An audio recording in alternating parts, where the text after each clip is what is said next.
লালমনিরহাটে জিয়া মঞ্চের কমিটি সদস্য ও নেতাকর্মীদের মধ্যে এক পরিচিতি ও মতবিনিময় সভা অনুষ্ঠিত হয়েছে। সোমবার দুপুরে লালমনিরহাট হামারবাড়ি কার্যালয়ের হল রুমে সভাটি অনুষ্ঠিত হয়।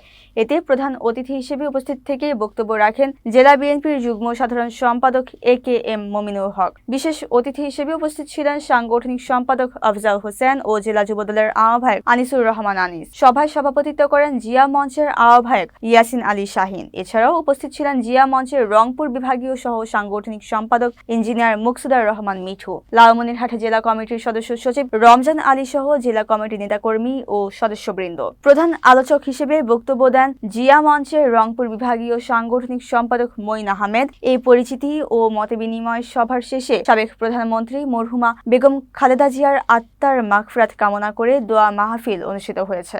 আপনাদের সংগঠনের কিন্তু একটা মূল্য, তারপরে মঞ্চ, এই জিনিসটা আপনাদেরকে মূল্যায়ন করতে হবে।